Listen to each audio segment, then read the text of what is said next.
I didn't argue when she said it. I didn't raise my voice or defend myself. I just stood there, realizing that in one quiet sentence, I'd been downgraded from family to inconvenience. What she didn't know was that those words would set off a chain of events none of US could take back. And 2 days later, everything she was trying to protect was suddenly at risk. If you're a parent, a grandparent, or someone who's ever felt pushed to the edge of the people you love, make sure you subscribe. These stories aren't just about family. They're about what happens when silence finally breaks. I've been awake since 4:12 a.m., staring at the ceiling fan as it clicked unevenly, counting rotations like they meant something. Old habit. When you raise a kid alone, sleep becomes optional, vigilance doesn't. Even now, especially now, downstairs, the house smelled like toast and that fancy vanilla coffee my daughter-in-law liked. The kind with a gold label that made me feel underdressed just being near it. I sat at the edge of the kitchen table, hands wrapped around a mug, tried to make myself smaller, quieter, temporary. I wasn't supposed to be here long. That was the deal. 2 weeks, tops, just until my knee healed enough for stairs again. My son insisted, said it made sense, said family takes care of family, but families have layers. And I was starting to feel like I was stuck in one they didn't visit often. She came in without looking at me at first, hair pulled back tight, phone already in hand. There was a rhythm to her movements, efficient, practiced, like the house responded to her touch. Cabinets opened, drawers slid, coffee poured. Then she turned. The look on her face wasn't angry. That's what surprised me. It was resolved, like she'd already had the argument in her head, and I was just late to hear the verdict. "You don't belong here," she said. No yelling, no drama, just a calm statement, placed carefully between us like a folded note. I didn't know what to do with my hands, or my face, or the part of my chest that suddenly felt hollow. I started and stopped, because what do you say to that? I wanted to ask when belonging became something you had to earn again. I wanted to remind her that this kitchen used to echo with my son's sneakers and cereal bowls, that I taught him how to scramble eggs on that very stove, back when it belonged to someone else entirely. Instead, I nodded, because nodding was safer. She sighed, like she hated having to say it at all. "This isn't your home anymore," she added, "and it's confusing things." Confusing what? I wondered. The quiet? The routine? The image of the life she'd built that didn't include me sitting at the table like leftover furniture? My son wasn't there. He'd already left for work. I noticed that too late. Or maybe I noticed it immediately and just didn't want to admit what it meant. I took another sip of coffee. It tasted wrong. Upstairs, I heard my granddaughter laugh. Just once. High and bright. It cut straight through me. I realized then that this wasn't just about space. It was about being erased, politely, efficiently, permanently. And as I sat there, pretending to finish my coffee, I had no idea that in just 2 days, that sentence, "You don't belong here," was going to come back and break this family wide open. I packed my bag without a sound, like I was trying not to wake the house, or the truth. Every folded shirt felt heavier than it should have been, not because of the clothes, but because of what they represented. Proof I'd stayed too long. Proof I'd crossed some invisible line without realizing it. I moved slowly, knee aching, teeth clenched, telling myself not to rush. Rushing leads to mistakes. Mistakes give people reasons. I paused at the doorway of the guest room, scanning the space one last time. The bed was made too neatly, like a hotel. No photos. No trace I'd ever been there. That should have told me everything. Down the hall, my granddaughter's door was cracked open. I leaned just enough to see her curled up with her stuffed rabbit, hair fanned across the pillow. For a second, I thought about waking her, just to hear her say, "Grandpa," just to feel like I still existed in this house. I didn't. I wrote a note instead. Short, careful, the kind of note you write when you're trying not to sound wounded. Heading out early. Thanks for letting me stay. Knees better than I expected. A lie wrapped in politeness. Outside, the morning air felt sharper than usual. I loaded my bag into the trunk of my old sedan and sat behind the wheel without starting the engine. My hands rested there useless, shaking a little. I told myself it was a cold. I thought about calling my son, about telling him what she'd said. But something stopped me. Maybe pride, maybe fear, or maybe I already knew how that conversation would go. Him stuck in the middle, voice low, choosing words like landmines. So I drove back to my apartment, back to the quiet that waits for men like me. The kind of quiet that hums, not peaceful but persistent, reminding you that your life has narrowed. That afternoon, my phone buzzed once. A text from my son. Everything okay? I stared at it longer than I should have. Typed, deleted, typed again. Yeah, just needed some space. There was again, space. The word everyone uses when they don't want to say distance. That night, I reheated soup and ate it standing up. Old habit. I sat on the couch afterward, knee propped, TV on low, not watching, just listening to voices, so the room didn't feel so empty. Around midnight, the pain in my knee flared hard, sharp, different. I told myself it would pass, that it always does. It didn't. By morning, I couldn't stand. And as I lay there, phone just out of reach, it hit me. Leaving quietly had consequences. And this one was already moving faster than I could stop. The ceiling above me looked unfamiliar, even though I'd stared at it for years. There's something about being flat on your back that makes the world feel taller, heavier. The pain in my knee had crept up my leg overnight, hot and throbbing, like it had its own pulse. I tested it once, just a small shift, and nearly blacked out. That's when the thought hit me, clear and cold. You can't tough this one out. I reached for my phone. It was on the coffee table, just inches away, but those inches might as well have been miles. I dragged myself forward, every movement slow and humiliating, until my fingers finally hooked the edge. The screen lit up with a dozen notifications I hadn't heard. Missed calls, texts, all from my son. My chest tightened. He'd noticed. Too late, but he'd noticed. I opened the most recent message. Dad, where are you? We need to talk. I wanted to laugh at the word need. Funny how that shows up only when something breaks. I tried standing again. Failed. Hard. The room spun, and I stayed there on the floor longer than I care to admit, staring at the phone like it might decide for me. I could call him, explain everything, tell him about the kitchen, the sentence, the way it landed, but that meant opening a door I wasn't sure I could close again. So I did what single dads learn early. I solved the problem myself. I called 911. The operator's voice was calm, practiced. She asked questions. I answered between shallow breaths, embarrassed by how weak I sounded. When she asked if anyone could meet the paramedics, I hesitated. My son, I said finally. I'll text him. The ambulance ride was a blur of sirens and sterile light. Somewhere between my apartment and the ER, I realized how small my world had become. One bad knee, one bad decision, one sentence spoken over coffee. In the hospital room, as they ran tests and murmured words, I didn't like the sound of my phone buzz again. This time it was a call. I answered. Dad. My son's voice cracked on a word. Why didn't you call me? I stared at the ceiling again, this time a different one. White, too bright. I didn't want to be a problem, I said. Silence stretched. Then his breath, sharp. Where are you? When he arrived, his face told me everything before he said a word. Fear, guilt, anger, aimed in too many directions at once.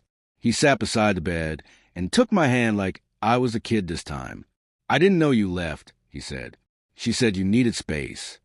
Ah, there it was. The story had already been edited, and I was no longer the narrator. I closed my eyes, not ready to correct it yet, because something told me the truth, when it came out, was going to change more than just this room. The doctor talked while my son stared at the floor. Words like infection, delayed healing, and surgery floated through the room, landing somewhere behind my ribs. I watched my son's jaw tighten with each sentence, like he was filing something away for later, something sharp. When the doctor left, the silence came back heavier. You could have called me, my son said again, quieter this time, not accusing, just hurt. I know, I said, You've got enough on your plate." That made him look up. His eyes met mine, and for a split second I saw the boy he used to be. The one who needed me to be solid, certain. "I'm your plate," he said. "That's not how this works." I almost told him then, almost said the words exactly the way they'd been said to me, but the timing felt wrong. Or maybe I was scared of what would happen once they existed outside my head. Instead, I asked, "How's the kiddo?" He smiled automatically. "She keeps asking where you went." There was again, went, like I'd wandered off. "She likes having you there," he added. "Calms her down." I nodded. My throat tightened, because liking someone isn't the same as keeping them. A nurse came in to adjust my four. The break in conversation felt like a mercy. When she left, my son shifted in his chair, restless. "Listen," he said, "when you're discharged, you can come back to the house. We'll figure it out." That word did a lot of work. It sounded fair, inclusive, temporary. I studied his face. The tired lines I didn't remember earning. I'd raised him to be thoughtful, kind, conflict avoidant, if I was being honest. The kind of man who tries to keep everyone comfortable, even if it means someone else stays quiet. "I don't want to cause problems," I said carefully. "You're not," he said too fast. I almost believed him. That evening, after he left to pick up his daughter, I replayed the kitchen scene again. The tone, the certainty, the way my daughter-in-law had already decided where I fit, or didn't. My phone buzzed around 9. A text from her. "Hope you're okay. We were worried." No apology, no explanation, just concern neatly packaged. I typed a response, deleted it, typed again. "I'm fine. Thanks." Another lie. As I set the phone down, something shifted in me. A quiet resolve. Not anger. Something older. The understanding that silence has a cost. And I've been paying it for years without realizing. 2 days ago, I was told I didn't belong. Now I was lying in a hospital bed, facing surgery, while my absence had already been explained away. And I knew, when I finally spoke up, it wouldn't just clear the air. It would force a choice. The night before surgery is a strange kind of quiet. Machines hum. Nurses whisper. Time stretches thin. I couldn't sleep, so I stared at the window where the city lights blinked like they were trying to send a message I didn't understand. Around 2 a.m., my son texted. "She's upset. Feels like this is all her fault." I read that line 3 times. Not because it surprised me, but because it explained so much.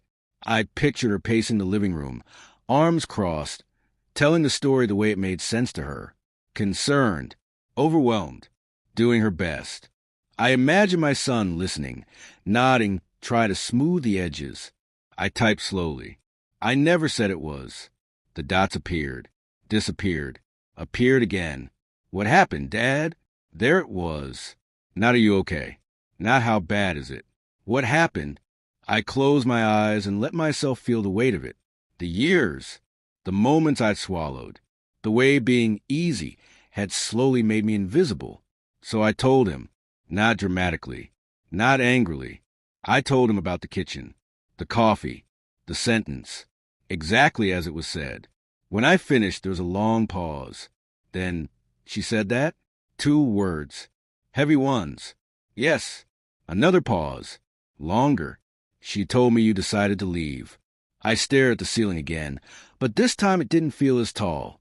I decided not to argue. I wrote. That's when the phone rang. He didn't ease into it. "Why didn't you tell me sooner?" "Because I didn't want you choosing sides." He exhaled hard. "You don't get to protect me by lying." That stung, because he was right. I thought I was protecting her, I said quietly. Another silence. Then, softer, "I need to talk to her." After we hung up, I felt something loosen in my chest. Not relief. Not yet. More like inevitability. The next morning, as they wheeled me toward surgery, my phone buzzed once more. A message from her. "We need to talk when you're better." No emojis. No warmth. Just a statement. I didn't respond. Because I finally understood something I had missed before. Belonging isn't about staying quiet. And love doesn't survive on edited versions of the truth. Whatever conversation was coming next, it wasn't going to be polite, and it definitely wasn't going to be small. I woke up groggy, throat dry, knee wrapped tight like it was being held together by sheer will. Surgery went well, according to the nurse. That word has always felt like a placeholder. It doesn't mean painless. It doesn't mean simple. It just means you're still here. My son was sitting in the chair beside the bed when I opened my eyes. Same spot as before. Same posture. But something in his face had changed. He looked older, more awake. She admitted it, he said. No build-up. No cushioning. Admitted what? I asked, even though I already knew, that she said you didn't belong. He rubbed his hands together. A nervous habit from when he was a kid. Said she was stressed. Didn't mean it the way it sounded. I let out a slow breath. How did it sound to you? He didn't answer right away. She said the house feels crowded. He finally said that she's trying to create stability for our daughter. There it was. The word that beats everything else in a young family. Stability. And I make it unstable? I asked. He shook his head. No, but, she said, having you there reminds her that things can change. That nothing's permanent. I smiled, but it wasn't a happy one. She's not wrong. He looked at me then. Really looked. The bandages. The man who raised him. Suddenly fragile in ways he wasn't used to seeing. I told her you're not a guest, he said. You're my dad. That landed harder than anything else so far. When I brought up you coming back after recovery, he continued, she didn't say no, but she didn't say yes either. I nodded, because silence can be an answer all by itself. Later that afternoon, she came to the hospital. She stood near the door at first, arms folded, defensive without meaning to be. Our eyes met, and for the first time since the kitchen, she looked unsure. I'm sorry, she said. I was overwhelmed. I believe you, I said. And I did. But belief doesn't erase impact. I shouldn't have said it, she added quickly. I didn't mean you don't belong in the family. Just not in the house. The distinction hung there, thin as glass. I thought about my granddaughter's laugh, about the empty guest room, about leaving quietly so no one else would have to feel uncomfortable. I raised my son in a one-bedroom apartment. I said gently, we made room for each other because we had to. She looked down. I won't stay where I'm not wanted, I continued, but I won't pretend it didn't hurt either. She nodded once, not agreement, understanding. As she left, my son stayed behind. His hand rested on the bed rail. Steady. I don't know how to fix this, he said. I looked at him, at the man he'd become. You don't fix it, I said. You decide. And that night, as the hospital lights dimmed, I knew the house they shared would never feel the same again. Discharge day came with a stack of papers and a warning not to rush recovery. 6 weeks minimum, the doctor said. No stairs if you can help it. You need support. Support. The word hung between me and my son as we rode the elevator down. He didn't press the button for the parking garage right away. You can stay with us, he said again. Slower this time, like he was measuring the words. I watched the numbers light up. For how long? He didn't answer. That told me everything. I'll manage, I said. I've managed worse. He frowned. That's not the point. It kind of is, I replied, not sharply, just honestly. I don't want to be a source of tension in your house. He leaned back against the wall, frustrated. So what? She draws a line and that's it? No, I said. I do. That made him look at me differently. Back at my apartment. He helped me inside, set up pillows, made a list on the fridge. He moved around like he used to when he was 12 and tried to prove he was responsible. Before he left, he stood in the doorway. She's scared, he said, about the future, about being replaced. I smiled a little. I'm not competition. I'm history. That night, the pain meds were off early. I lay awake thinking about lines, how some get drawn in anger and others in self-respect. For the first time in a long while, I felt like I'd drawn one that mattered. The next day, My granddaughter called me on the tablet. Her face filled the screen, gap-toothed smile and all. "Daddy says you're healing," she said seriously. "I am," I said, slow but steady. "When can you come back?" I hesitated, then said, "Soon." It wasn't a promise. It was hope. After we hung up, my son texted. "She wants to talk." Really talk. I stared at the message, heart thudding. Because real conversations don't come with guarantees. Okay, I wrote back. The meeting was set for 2 days later. Neutral ground. A cafe near the park. Public enough to keep things calm. Private enough to matter. As I set my phone down, I realized something had already shifted. I wasn't waiting to be invited anymore. Whatever happened at that table, I'd walk away knowing where I stood. And sometimes that's the real change. The cafe smelled like burnt espresso and fresh rain. I got there early, mostly because my need demanded it. I chose a small table near the window, back against the wall. Old instinct. See the room. Control what you can. They arrived together. My son pulled out her chair before sitting. That small gesture told me a lot. He was still trying to keep the peace. Still hoping no one would leave wounded. She didn't waste time. "I've been thinking about what you said," she began. "About not staying where you're not wanted." I nodded. "I meant it." She folded her hands tightly. "I don't want you gone from our lives." "But you don't want me in your home," I said calmly. She hesitated. "Just long enough. I want my daughter to feel like her world is stable," she said. "When you were there, it felt like anything could change." I took that in. Not the words. The fear underneath them. When her mother left, I said quietly, my son's world changed overnight. Stability didn't come from a house. It came from knowing I wouldn't disappear. My son's eyes flicked between us. She swallowed. "I'm not trying to erase you. But that's what happens when people get pushed to the edges." I replied, "They fade." The table went quiet. Cups clinked. Someone laughed across the room. Life, continuing like this moment, wasn't heavy. "I said something I can't take back," she admitted. "And I'm sorry." That mattered, more than I expected. "I'm not asking to move back in," I said. "I'm asking for clarity, for respect, and for my granddaughter to know I belong in her life without conditions." She looked at my son, then back at me. "I can do that." "Can you?" I asked, even when it's uncomfortable. Another pause, this one deeper. "I'm willing to try," she said. "Trying isn't a promise, but it's not nothing." We talked logistics after that. Visits, boundaries, expectations said out loud instead of implied.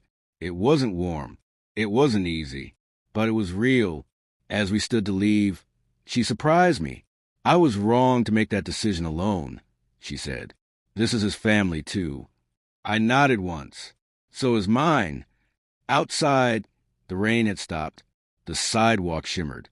My knee ached, but it felt manageable, like pain that has a purpose. As they walked away, my son stayed back a moment.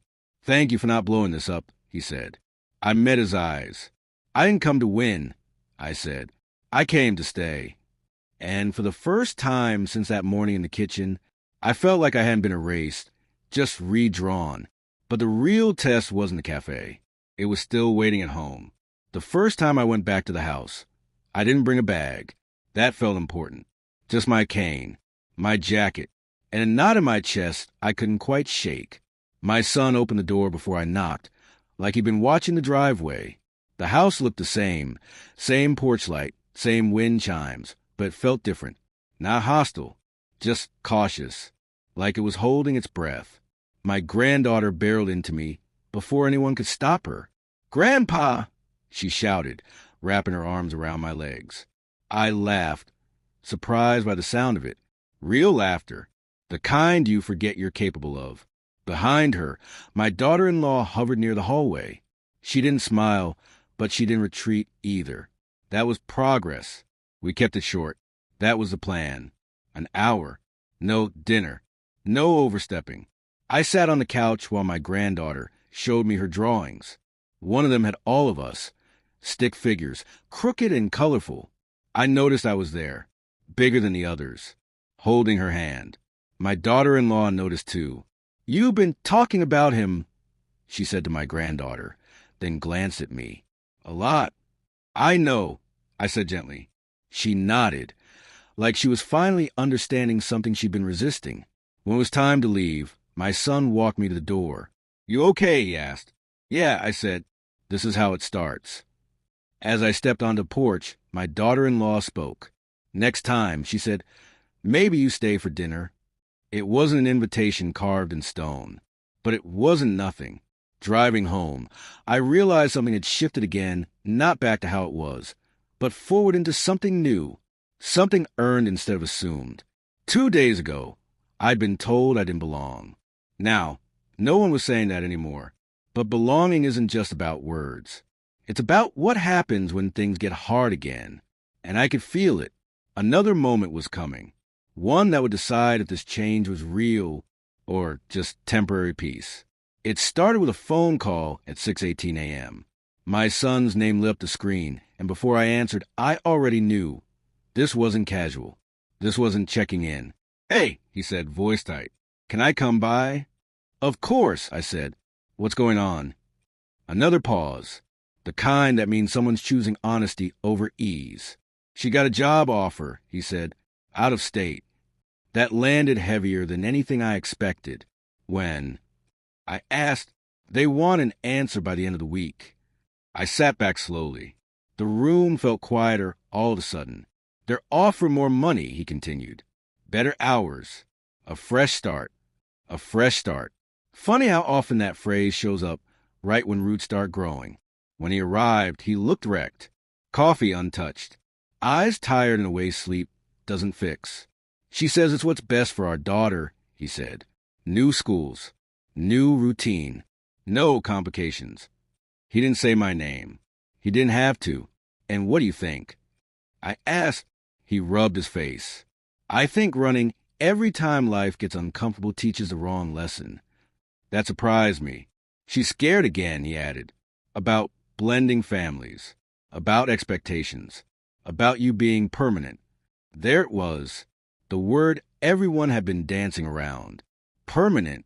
I took a long breath. You don't get to build a stable life by removing everyone who reminds you of change. I said, "Kids learn security from who stays." He nodded slowly. That's what I told her. The conversation that followed, between him and her, lasted hours. Voices raised, then lowered, then quiet. Later that night, he called me back. She turned it down, he said. The job. I didn't feel victorious. I felt sober. She said she doesn't want our daughter growing up thinking love has conditions, he added, even if that scares her. I closed my eyes. 2 days after telling me I didn't belong, everything really had changed. Not because someone apologized, not because a door reopened, but because a line was finally drawn, and this time it wasn't around me, it was around the family. And for the first time in a long time, I knew exactly where I stood. The weeks after her decision didn't feel triumphant. They felt careful, like everyone was walking on freshly mended ground, testing each step to see if it would hold. I healed slowly. Physical therapy twice a week. Ice packs. Long afternoons where the TV stayed off and my thoughts stayed loud. My visits became routine. Sundays in the park. Wednesdays after school. No overnight bags. No assumptions. Just presence. At first, my daughter-in-law stayed busy when I was around. Folding laundry that didn't need folding. Checking her phone. Creating motion where there was unease. I didn't take it personally. Change takes time. Trust takes longer. One afternoon, my granddaughter asked a simple question while coloring at the table. "Why don't you live with us?" The room froze. My son looked panicked. My daughter-in-law went still, waiting to see how I'd answer. "Because everyone needs their own space," I said. "But that doesn't mean we're not family." She nodded, satisfied, and went back to her drawing. Later, my daughter-in-law pulled me aside. "That was the right answer," she said quietly. "Thank you." It was the first time she'd thanked me for something that wasn't practical. A few days after that, she called me, just me. "I don't want my fear to teach my daughter the wrong things," she said. I'm still learning how to share space without feeling replaced. I respected that honesty more than any apology.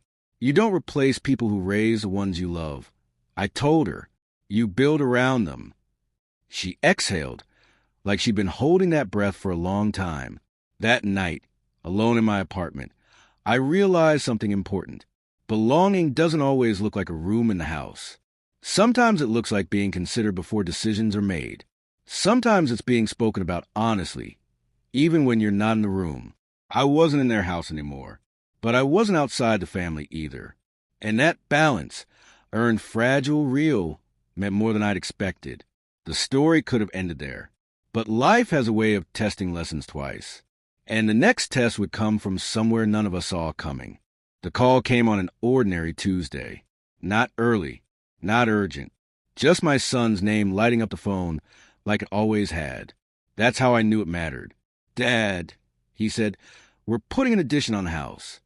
I didn't answer right away. "Not a room," he added quickly. "A small in-law suite. Separate entrance. Bathroom. No assumptions. Just an option for later, if you ever need it." I sat there, phone pressed to my ear, staring at the same window I'd stared out 100 times during recovery.